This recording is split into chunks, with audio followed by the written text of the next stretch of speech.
오늘 말씀의 제목은 황금률입니다.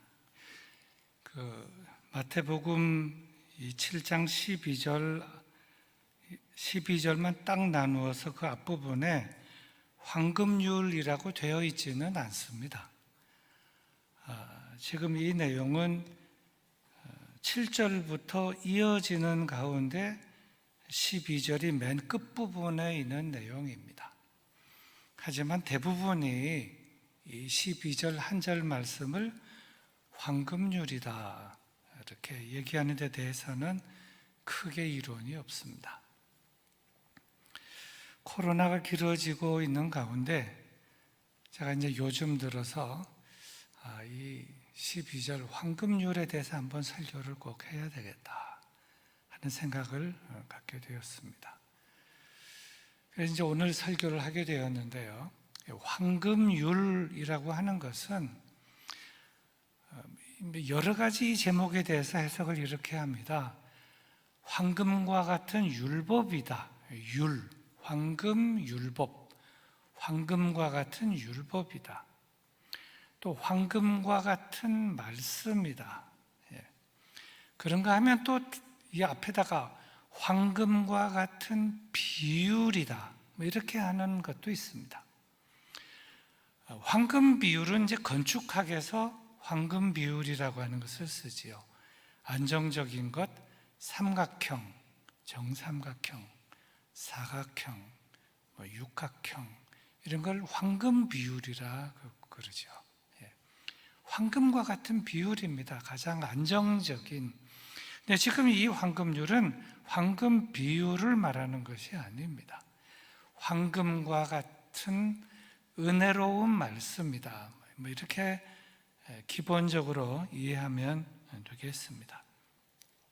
매우 깊은 뜻을 가지고 있는 은혜로운 말씀인데 하나님의 말씀이다. 오늘 말씀은 딱 한 절 말씀입니다.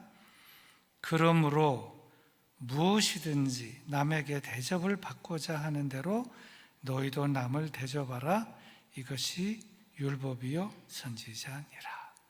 한 절이지만 여기 깊은 뜻이 들어있는데 네 부분으로 나누어질 수 있습니다. 그러므로 이제 첫 번째 살펴볼 것이 그러므로입니다.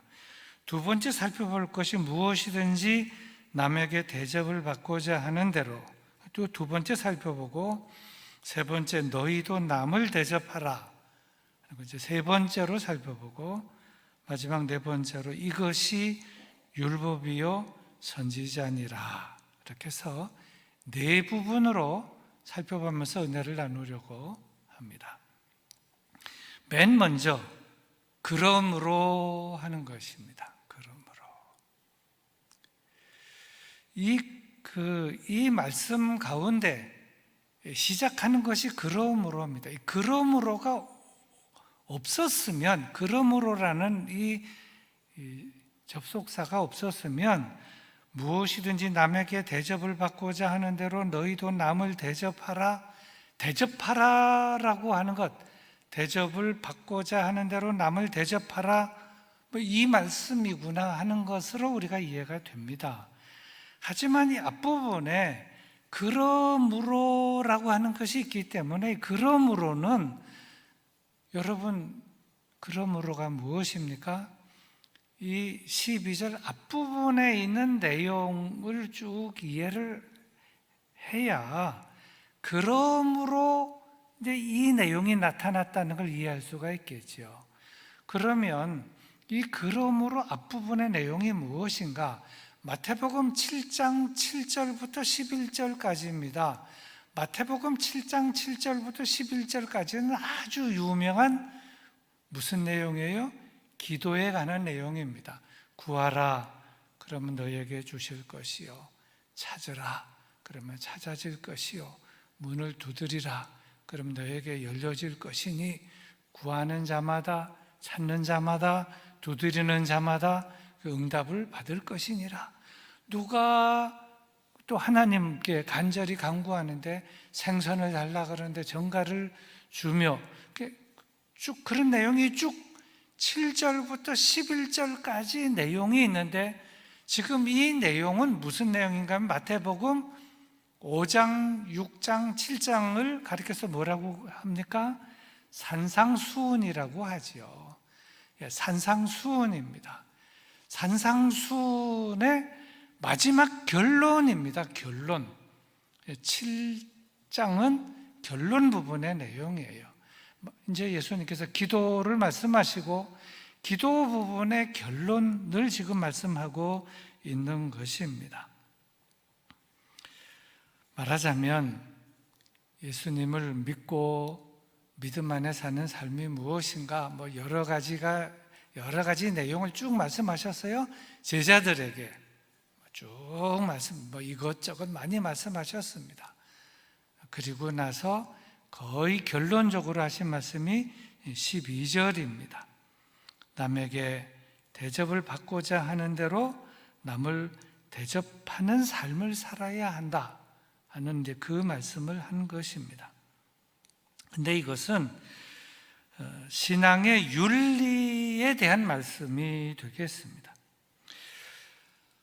제가 이제 아까 말씀드렸는데, 구하라 그러면 너에게 주실 것이요, 찾으라 그러면 찾아질 것이요, 문을 두드리라 그러면 열릴 것이요. 그러니까 하나님에게 그렇게 기도하라는 것이죠.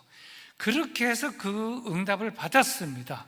구해서 받고, 두드려서 받고, 찾아서 또 찾아지고 받고, 그렇게 해서 응답을 받은 사람은 이제 구하라, 찾으라, 두드리라, 그렇게 해서 이제 응답을 받습니다. 생선을 달라 그러는데 누가 전갈을 줄 사람이 어디 있느냐? 하나님 아버지께 그래 간절히 구하면 모든 것을 다 응답해 주신다. 그래서 다 받았습니다. 그렇게 응답을 받고 신앙생활하는 그 사람은 현실의 삶에서 어떤 삶을 살아야 하느냐? 대접하며 살아야 된다는 거죠. 대접하며. 하나님에게는 많은 것을 받았어요. 기도를 해서 건강의 복도 받고, 물질의 복도 받고, 사업의 복도 받고, 이런저런 많은 응답을 다 받았습니다. 받고 다 받았습니다. 그렇게 받았으면 나눠주는 삶을 살아야 하고 베푸는 삶을 살아야 한다. 하나님에게 대접을 받은 대로 남을 대접하며 살아야 한다 하는 말씀이 되겠습니다. 내용은 같지만 조금 각도가 다른 오늘 본문의 이해를 돕는 다른 한 말씀을 드리면 이런 내용이 있습니다. 서로 용서하기를 하나님이 그리스도 안에서 너희를 용서하심과 같이 하라. 자, 보세요. 여러분 화면 보시죠? 서로 용서하기를 하나님이 그리스도 안에서 너희를 용서하심과 같이 하라. 우리가 다 죄인인데 하나님의 자녀가 되었습니다. 예수님을 그리스도로 믿고 영접하고 예수 그리스도 안에서 새 사람이 되었습니다. 하나님으로부터 죄 용서함을 받았습니다. 용서함을 받은 사람은 예수님을 통하여 예수님과 함께 용서함을 받은 사람은 용서하며 살아야 된다는 것이죠. 우리가 용서를 받기를 원했습니다. 그래서 용서를 받기를 원해서 용서함을 받았습니다. 죄사함의 용서함을 받았어요. 예수님을 믿고 예수 그리스도의 그 십자가의 그 은혜로 용서함을 받았습니다. 나는 받았는데 다른 사람을 용서하지 않는다면 그것은 안 된다. 기도도 마찬가지고 용서도 마찬가지고 은혜도 마찬가지고 다 그러한 것이다 하는 것입니다.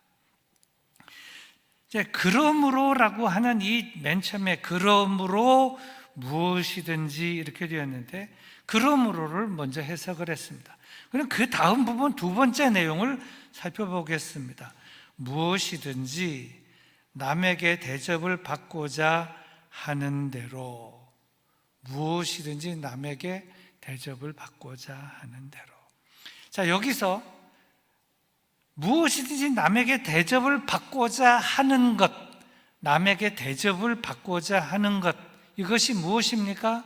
이것이 인간의 욕구예요. 인간의 욕구. 모든 사람의 욕구는 대접을 받고자, 무엇을 얻고자, 차지하고자, 가지고자, 그것이 인간의 본성이고 욕구라고 하는 겁니다.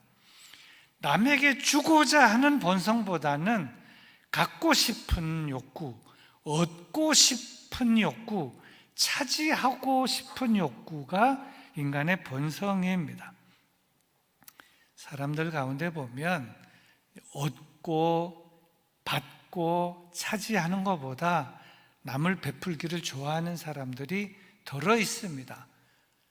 그래서 이제 그런 분들은 가끔 이런 얘기를 하지요. 나는 갖는 것보다, 얻는 것보다, 차지하는 것보다 남 주는 것이 더 좋아. 나는 아무것도 없어도 거지가 돼도 좋은데 다 줘도 돼. 그렇게 얘기할 사람은 없습니다. 그렇게 주는 것이 좋다, 주는 것이 즐겁다, 나는 천성적으로 베푸는 사람이다 하는 사람이라고 할지라도 이 대접을 받는 것이 좋고, 주면 얻는 것이 좋고, 받는 것이 좋고, 물론 주는 것도 좋지만 받는 것이 더 좋다. 그것이 인간의 본성이라는 거예요. 사람의 본성이라고 하는 것입니다. 신학적으로는 이렇게 해석을 합니다. 왜 사람들이 그렇게 되었는가? 아담과 하와의 범죄로 죄가 인간에게 들어오면서 두 가지 방향이 인간에게 나타나게 되었다. 첫째는 분리주의적 존재가 되었다. 분리주의적. 인간에게 그 사탄의 유혹으로 말미암아 유혹에 넘어가서 죄를 짓기 전에는 그렇게 분리적인 존재가 아니었어요. 하나님과 인간 사이가 분리적인 존재가 아니었고, 또 인간과 인간 사이도 분리적인 존재가 아니었습니다. 하나가 된 존재, 서로 사랑하는 존재, 친밀한 존재였습니다. 그러나 이 사탄이 개입을 해서 사탄의 유혹을 받고 죄를 짓고 선악과를 따먹음으로 말미암아 이제 믿을 수 없는 존재가 된 거예요. 서로 의심하는 존재, 상대방을 온전히 믿을 수 없는 존재. 물론 사람과 사람 사이는 서로 기대고, 사람인자 서로 기대고, 내 뼈 중에 뼈요 살 중에 살이라 그러면서 결혼도 하고 하지만, 그러나 서로를 100% 믿지 못하는 그런 존재가 되었다는, 그것은 죄 때문에 인간에게 나타난 현상입니다. 그래서 어느 정도는 믿고, 어느 정도는 사랑하고, 어느 정도는 신뢰하지만 100% 신뢰하지 못하고, 100% 사랑하지 못하고, 100% 맡기지 못하고 살아가게 된 이유가 이 죄 때문이라는 거죠. 죄로 말미암아. 결국 그래서 가인과 아벨의 일어나서는 안 될 사건이 일어나게 된 것입니다. 죄로 말미암아 형제 사이가 틀어지고, 그리고 창세기 보면 부부 사이가 틀어지고, 그리고 어려워지게 되는 거예요. 그 전에는, 죄가 들어오기 전에는 그렇지 않았는데, 그래서 분리, 의심, 싸움, 미움, 섭섭함, 나누어짐, 멀어짐, 이런 것들이 이 사탄 마귀가 들어와서 틈타면서 그 사이를 갈라놓고 멀어지게 하고, 섭섭하게 하고, 싸우게 하고, 죽이게 하는 그런 일이 일어나게 되었는데, 범죄로 말미암아 인간의 마음속에는 분리주의적인 존재가 되었다. 둘째로 죄로 말미암아 어떤 존재가 되었는가 하면 자기중심적인 존재가 되었습니다. 분리적인 존재가 되었으니까, 물론 그러니까 아담과 하와가 뼈 중에 뼈요 살 중에 살이라 그렇게 했지만, 그 나중에 이제 저들이 죄를 짓고 나서 사이가 이제 복잡해지고 자식들도 이렇게 싸우고 이렇게 되면서 분리주의적인 존재가 되고 서로 미워하고 섭섭하고 들로 유혹해서 돌로 쳐 죽이고 이렇게 되면서 결국 믿을 사람은 아무도 없다. 형제도 못 믿겠다. 부모도 못 믿겠다. 부모는 자식을 못 믿겠다. 심지어 부부도 못 믿겠다. 이렇게 된 겁니다. 이것이 죄인의 역사라고 하는 것입니다. 그러다 보니 사람들은 다 자기중심적인, 나는 자기중심적이 아니다라고 하지만 그러나 모든 사람은 다 자기중심적이에요. 죄인이니까 분리주의적인 존재가 되었고 자기중심적인 존재가 되었다 하는 것입니다. 이렇게 분리주의적인 존재가 되고 자기중심적인 존재가 된 사람들은 나눌 줄을 모르는 거예요. 나누는 사람이 있고 나눌 줄도 알고 하지만 다 한계가 있는 것입니다. 예수님처럼 자신의 몸을 완전히 죽기까지 복종하면서 다 내줄 수 있는 그런 사람은 아무도 없는 것입니다. 순간적인 어떤 충동과 결심으로 그렇게 할 수 있을는지는 모르지만 순교적인 자세로 자신 십자가를 지고 죽으려고 그 길을 쭉 걸어간다는 것 불가능하다는 거죠. 그냥 분리주의적인 존재이고 자기중심적인 존재이기 때문에 죄로 말미암아 그런 존재가 되었기 때문에 다 결국은 이렇게 남을 대접하는 것보다는 대접받기를 좋아하고 주는 것보다는 움켜쥐기를 좋아하고 받기, 얻기, 차지하기, 빼앗기, 숨기기 이렇게 된다는 것입니다.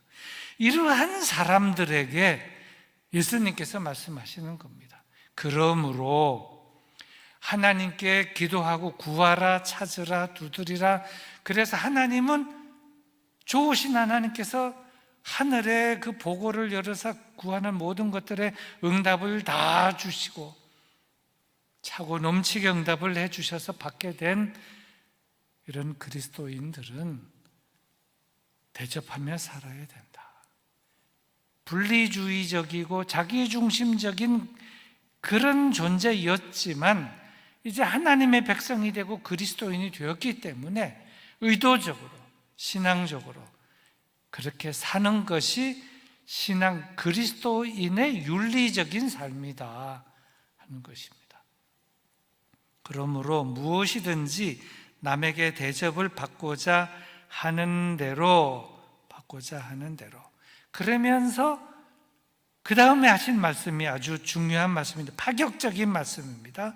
세 번째 주시는 말씀입니다. 너희도 남을 대접하라. 그렇게 살지 말고 이렇게 살아라. 남을 대접하며 살아라 하는 겁니다.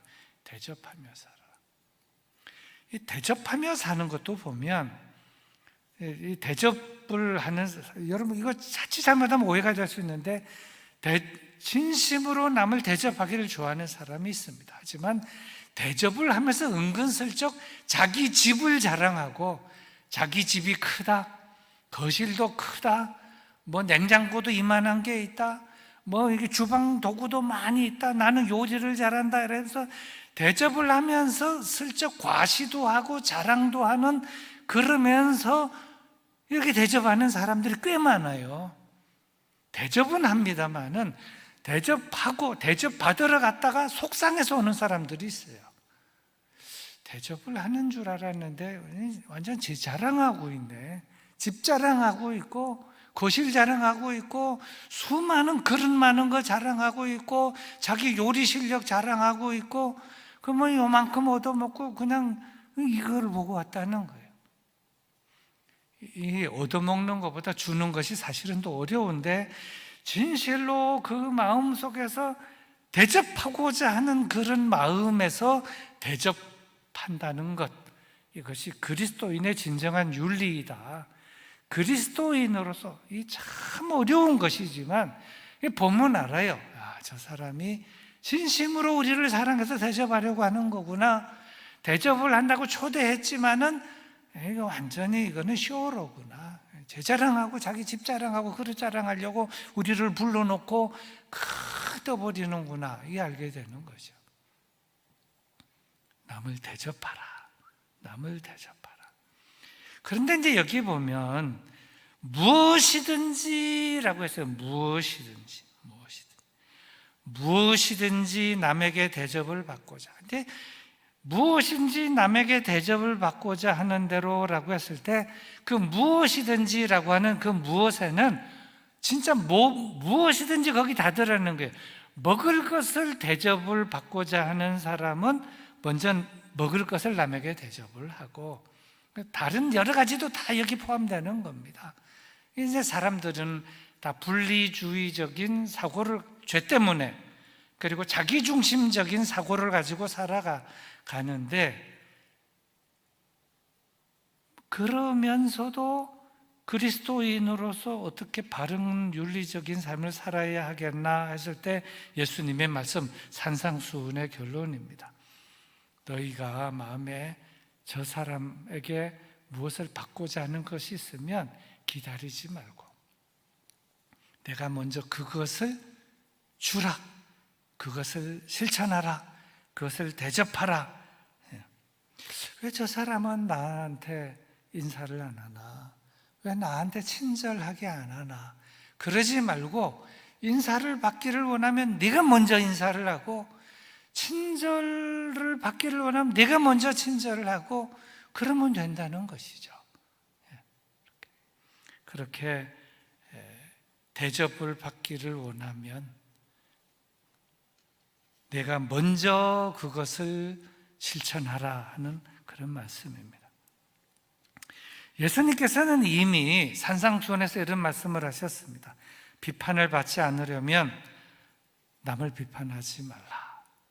내가 먼저 비판하지 말라. 겁니다.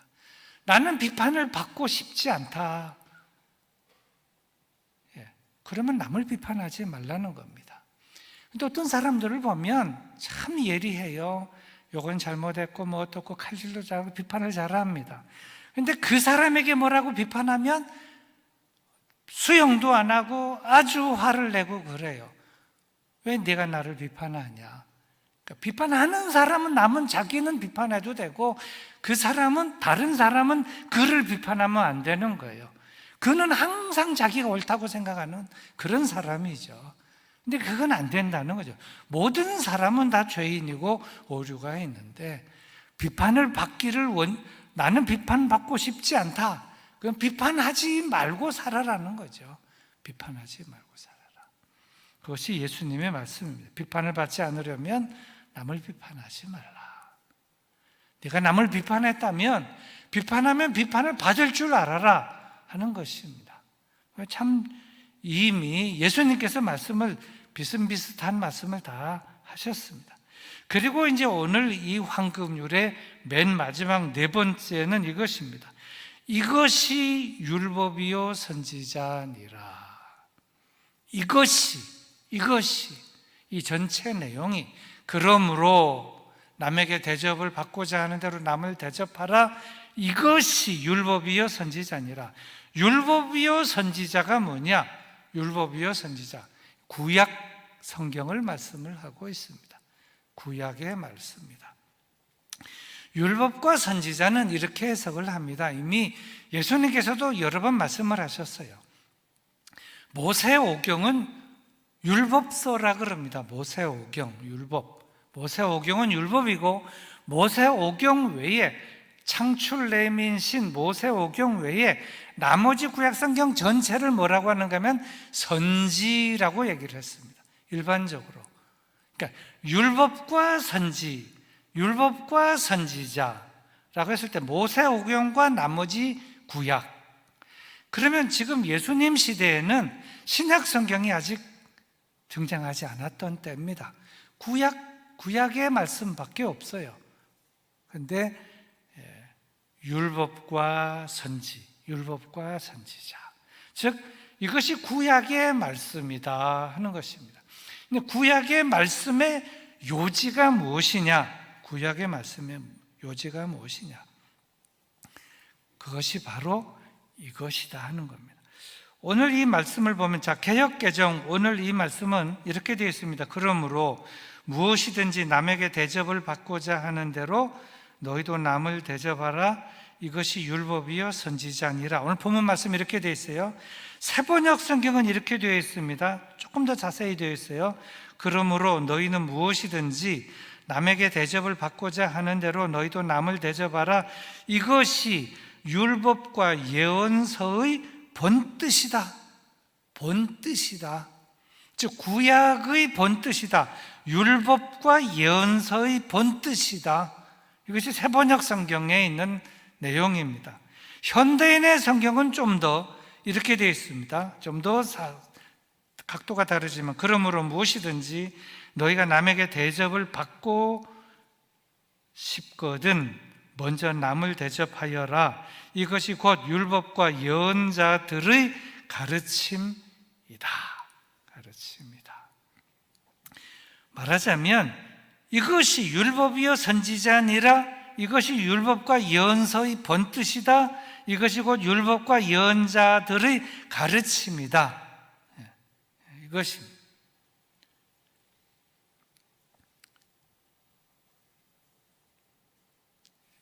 요즘 말로 말하면 이것입니다. 지금 신약 성경이 없었으니까. 그러므로 너희가 남에게 대접을 받고자 하는 대로 너희가 먼저 남을 대접하라. 이것이 율법과 선지자니라가 아니고, 요즘 말하면 이것이 성경의 말씀이니라. 성경 말씀의 본뜻이니라. 이것이 성경 말씀의 요약이니라 하는 겁니다. 율법 613개, 선지서, 율법과 선지서의 내용을 많이, 그걸 알기도 참 쉽지 않은데, 그것의 전체에 대한 그 본뜻이 무엇이냐, 그것의 가르침이 무엇이냐, 본뜻이 무엇이고 가르침이 무엇이냐, 이 한 절로 요약이 된다는 겁니다. 그래서 이것을 황금률이다, 황금과 같은 율법이고 황금과 같은 말씀이다 하는 것이 되겠습니다. 무엇이든지 남에게 대접을 받고자 하는 대로, 무엇이든지 적용을 해보면, 이제 이 코로나 시대에 너무너무 힘들잖아요. 나는 보살핌을 받고 싶다. 나는 남에게서 사랑을 받고 싶다. 나는 좀 뭘 받고 싶다. 친절을 받고 싶다. 관심을 받고 싶다. 있을 수 있어요. 있을 수 있습니다. 그러면 그 충분히 있을 수 있는데, 그것을 왜 너는 나에게 친절을 안 베푸냐, 너는 왜 나에게 사랑을 안 베푸냐 하지 말고, 그걸 받고 싶으면 먼저 사랑받고 싶으면 먼저 사랑하고, 친절받고 싶으면 먼저 친절하고, 관심을 받고 싶으면 먼저 관심을 베풀고, 그렇게 하라는 것입니다. 또 이런 것도 있을 수 있습니다. 사람들마다 다르지만 뭘 받고 싶다. 뭘 받고 싶다. 나를 이해해 주고 싶다. 이제 예를 들어서 관계성이 요즘 힘든 사람들이 많아요. 코로나 시대에 자꾸 이렇게 말 때문에 다투고 섭섭해지고 이런 경우들이 많은데, 서로 이제 커뮤니케이션이 잘 안 되고 이해가 안 되고 그럴 때 왜 나를 이해 안 해주나, 왜 또 이해력이, 그러면 상대방을 먼저 내가 이해를 많이 해주면 그가 나에게 많이 이해를 해주게 되는 거예요. 나는 상대방을 이해 안 해주는데 상대방이 나한테 그렇게 많이 이해해 주냐? 왜 그렇지 않다는 거죠. 나를 좀 많이 기다려주면 좋겠다. 나를 많이 참아주면 좋겠다. 그럼 나도 상대방에게 많이 기다려주고 많이 참아주어야 상대방도 나를 많이 기다려주고 많이 참아주지 않겠느냐 하는 겁니다. 나는 아주 박하게 하고 쌀쌀맞게 하면서 나를 이해해줘라, 나를 참아줘라, 나를 사랑해줘라, 나를 관심을 해줘라, 그건 아니지 않느냐 하는 것이죠. 율법과 선지서의 참뜻, 참된 가르침이 이런 것이다. 뭐 입장을 바꿔보는 것, 입장을 바꿔놓고 한번 생각해 보세요. 뭐 이렇게 얘기를 많이 하죠. 그것을 바라는 사람이 있습니다. 그러면 상대방의 입장도 바꿔놓고 생각해 줄 알아야 된다. 그런 겁니다. 무엇이든지라고 하는 이 괄호, 그 카테고리 안에 이것이 들어간다는 겁니다. 뭐 이제 실수를 자주 해요. 말 실수도 하고 행동 실수도 많이 합니다. 그래가지고 지적도 받고 뭐 어려움이 있습니다. 왜 나는 잘하는 것도 많은데 왜 상대방은 왜 나한테 맨날 실수하는 것만 보고 단점만 지적하고 그러냐? 난 장점도 봐줘야지. 상대방의 장점을 자주 봐주고 칭찬하고 그러면 그것이 또 다시 이렇게 돌아온다는. 가는 말이 고와야 오는 말이 곱고, 가는 정이 있어야 오는 정이 있고, 가고 오고 하는 것이지 남에게 대접을 받고자 하는 대로 남을 대접하고, 좋은 말이 가면 좋은 말이 오고, 거친 말이 가면 거친 말이 오고, 쌀쌀 맞게 하면 쌀쌀 맞은 게 돌아오고, 이것이 율법이요 선지자니라. 이것이 구약의 말씀의 가르침이고 요점이다. 뿐만 아니라 그리스도인은 어떻게 살아야 돼? 이 세상에서 빛으로 소금으로 남을 섬기며 산다는 것이 무엇이냐? 이렇게 사는 것이다. 사람의 마음에는 다 그런 기대가 있다. 기대치, 받고자 하는 것, 기대치, 희망이 있는데 그것을 먼저 내가 이렇게 다 주위에 다 베풀면서 살아라. 그러면 바울 서신서에 있는 것처럼 향기 나는 삶을 살게 되고, 악취를 풍기는 것이 아니라 향기 나는 삶을 살게 되고, 많은 사람들이 따르고 존경하는 삶을 살게 되고, 저가 진짜 그리스도인이다, 말로만 그리스도인이 아니라 삶으로 살아내는 진짜 그리스도인이다. 참 이해심도 많고 푸근하고 남 비판하지도 않고 포용력도 있고 기다려주기도 하고 베풀기도 하고 자랑하지도 않고 참 훌륭한 그리스도인이다. 그렇게 된다는 겁니다. 이것이 산상수훈의 결론이며 기도에 대한 가르침의 결론이다. 그래서 이것이 황금과 같은 말씀이다. 황금과 같은 말씀이다. 우리가 잘 마음에 아로 새겨야 하겠습니다.